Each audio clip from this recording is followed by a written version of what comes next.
By the addition of a new axle with a 9 1/4 inch diameter drive gear to the previous 7 1/4 and 8 1/4 inch units, we now have a family of 3, basically the same in design and with minor variations the same in servicing procedures. As in the other 2 axles, the 9 1/4 inch unit has a cast iron integral carrier housing with steel tube axle shaft legs pressed into the carrier and welded in place. The drive pinion in all 3 axles is supported by 2 preloaded taper roller bearings seated in the carrier housing. Both bearing cones are a press fit on the pinion shaft and are separated by a collapsible preload spacer. Drive pinion depth of mesh in the 7 1/4 and 9 1/4 inch axles is determined by the thickness of a shim between the pinion head and the rear bearing cone. In the 8 1/4 inch axle, the adjusting shim is located under the pinion rear bearing cup. Differential bearings are positioned by turning threaded adjusters at each bearing cup in or out as required to preload the bearings and set the drive gear backlash. The straight rollers of the axle shaft bearings in 8 1/4 and 9 1/4 inch axles ride directly on finished journal surfaces on the outer ends of the shafts. C-washer locks on the inner ends of the shafts restrain their outward movement. The permanently lubricated axle shaft ball bearings in the 7 1/4 inch axle are pressed on and held in place by a steel collar. A retainer plate at each bearing restrains outward shaft movement. The axle drive gear ratio is stamped on a tag located at one of the cover screws. 7 1/4 inch axles with the tag under the cover screw nearest the filler plug have differential gears which are different from those used in axles with the tag at the bottom. In either case, the gears must be replaced only in complete sets. Axles normally make sounds which are typical of gear operation, so don't jump to the conclusion that all axle sounds mean trouble. Normal gear sounds may be disturbing to some, but experience has shown that this condition seldom results in a breakdown. And since sounds from other sources, such as tires, can be mistaken for axle noises, the actual cause in each case should be identified as closely as possible by using the road test and diagnosis procedures described in the service manuals.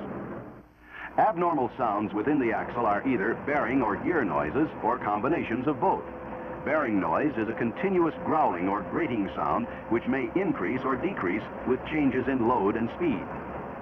In comparison, drive pinion and gear noise is distinguished by its periodic nature. This is more of a tone than a grinding sound which may be heard only within a certain speed range on either drive or coast. If the diagnosis narrows down to gear noise, incorrect adjustment can be the cause, and a gear tooth contact pattern test is the best way to check it out. To run a tooth contact pattern, drain the axle, remove the cover, and wash the gear teeth clean to prepare for the test. Also, disconnect the propeller shaft so you can use a wrench to turn the pinion and drive gear under a test load. Brush the drive gear teeth evenly with a light coat of yellow iron oxide or titanium white paste. If the coating is too thick, the pattern will smear. To get a distinctive pattern, we put a friction load on the drive gear by prying against the rim of the differential case or by partially applying the parking brake with the drums in place. With load applied, turn the pinion to rotate the drive gear one full turn in each direction. If you rotate the gear more than this, any pattern variations will average out and cover up indications of excessive gear or pinion runout. Now, if the pinion depth and backlash settings are correct, the most distinctive part of the contact pattern should be near center on both the drive and coast sides of the teeth.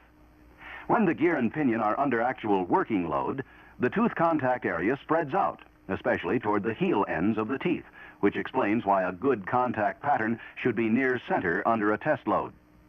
If the most distinct part of the pattern runs off the teeth or is near the top or root, it indicates a tooth overload and interference condition, which produces noise and can result in chipping or other tooth damage. The tooth contact pattern is not acceptable if it is way off center on both sides of the gear teeth, usually as a result of incorrect pinion depth setting, or if the pattern changes location around the gear because of excessive runout. Where the tooth contact is high on the heel end of the drive side and also high on the toe end of the coast side, a thicker shim is needed to move the pinion in toward the center of the drive gear. This moves the tooth pattern toward center and downward. In comparison, Where tooth contact is low on the toe end of the drive side and low on the heel end of the coast side, the pinion must move out, away from the drive gear center, so a thinner shim is needed. This moves the tooth pattern toward center and upward. Gear backlash, which is far out of adjustment, also contributes to a heel and toe pattern. However, since the effect of backlash on the pattern is small, changing this adjustment will not correct a condition where re-shimming is necessary. When the heavy part of the pattern moves back and forth on the teeth around the gear, it usually indicates an excessive amount of runout. If the pattern repeats itself approximately 3 times around the gear, the pinion is the probable cause. If the pattern movement repeats itself twice on opposite sides of the gear, the problem may be in the drive gear or the differential case. Repositioning may help to reduce gear runout, but excessive case runout calls for a new part. Checking or changing the pinion depth shim requires pinion removal. Here, as when installing a new pinion or bearings, we use the axle pinion setting gauge tool to determine the correct shim thickness to be used.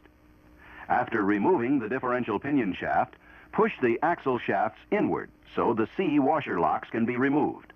Pull both shafts completely out of the axle, being careful not to damage the shaft seals. To clear the way for pinion removal, the differential assembly must be removed from the carrier. Mark the bearing caps for proper replacement. And remove the bearing adjuster locks. Loosen the bearing cap bolts so the adjusters can be turned easily, but do not remove the bolts at this point. Insert the adjuster tool through the axle tube on each side and loosen the adjusters to clear the bearing cups. Then remove the bearing caps and the differential assembly, keeping the bearing cups with their respective cones. On the 8 1/4 inch axle, the threaded adjusters should be kept with the bearings, but the adjusters in the 7 1/4 and 9 1/4 axles remain in the housing. Next, measure and record the existing pinion bearing preload for reassembly reference. Read the bearing load as you slowly rotate the pinion with an inch-pound torque wrench. The reading may be 0, but there must be no bearing end play. Now, remove the nut and lock washer and pull the flange off the pinion stem using a removing tool. If you pry out the pinion oil seal, be careful to avoid burring the seal recess edge. The pinion is driven out of the front bearing cone. This results in damage to the bearing, so both cone and cup must be replaced with new parts. Discard the collapsed preload spacer so it will not be reused by mistake. In the 7 1/4 and 9 1/4 inch axles, the adjusting shim between the rear bearing cone and the pinion head must be removed for checking. The shim under the rear bearing cup in the 8 1/4 inch axle must also come out.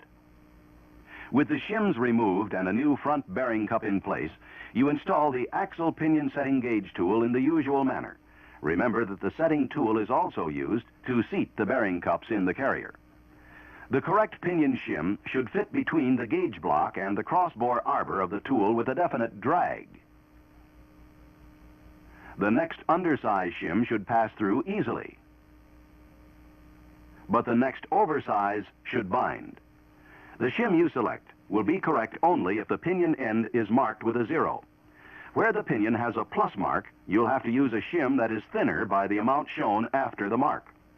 Where the pinion is marked with a minus, you'll need a thicker shim. Minus before a 0 is a production mark and should be ignored.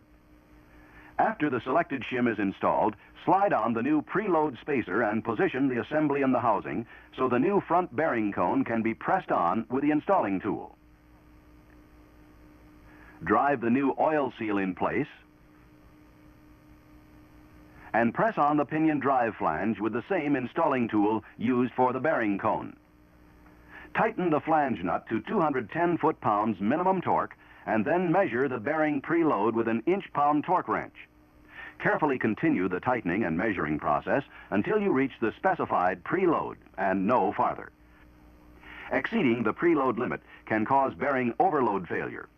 Where the nut is tightened too far, you'll have to repeat the preload process with a new collapsible spacer and complete new front bearing. Don't try to reduce excessive preload by backing off the pinion nut because it may loosen when under working loads. With the pinion in place, carefully position the complete differential assembly in the carrier housing. Install the bearing adjusters if removed and put the bearing caps back in their original positions. Screw in the bottom bolts until their heads are seated finger tight and tighten the top cap bolts to 10 foot-pounds.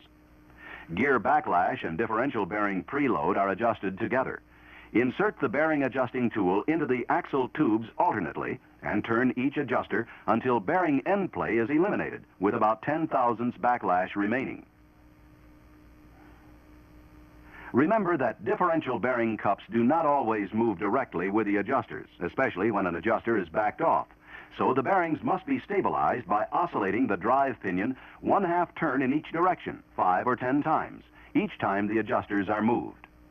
With a dial indicator, find the point of minimum backlash by checking at 4 positions, approximately 90 degrees apart around the gear.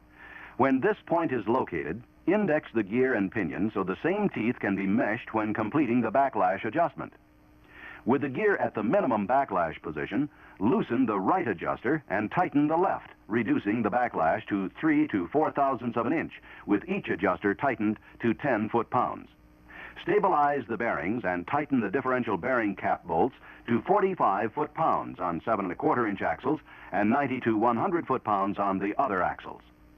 Now, alternately, tighten the right adjuster and stabilize the bearings until you reach a constant torque of 70 foot-pounds on the 7 1/4 inch axle and 75 foot-pounds on the others. This should set both the bearing preload and gear backlash. Final backlash on 7 1/4 inch axles should be 4 to 6 thousandths and 6 to 8 thousandths on the others. After the final backlash adjustment, rotate the drive gear to the other 90-degree checking positions. Backlash at each point should not be less than the smaller figure specified, but can vary by 3 thousandths of an inch between the minimum and maximum. For example, if the minimum is 8 thousandths of an inch, the maximum can be 11. Now, if the backlash is correct and the preload at both bearing adjusters remains constant at the specified torque when the bearings are stabilized, the adjustment is complete and we can install the adjuster locks. To double-check your work, run another tooth contact pattern test to prove out the pinion and backlash adjustments. If everything is okay, the axle can be built up and except for a final road test, the job is finished. The procedure given in the service manuals for overhaul and service of the 9 1/4 inch and related axles add many details we're not able to cover here. Be sure to review your reference books for this session and watch for the session on basic door and body adjustments coming up next.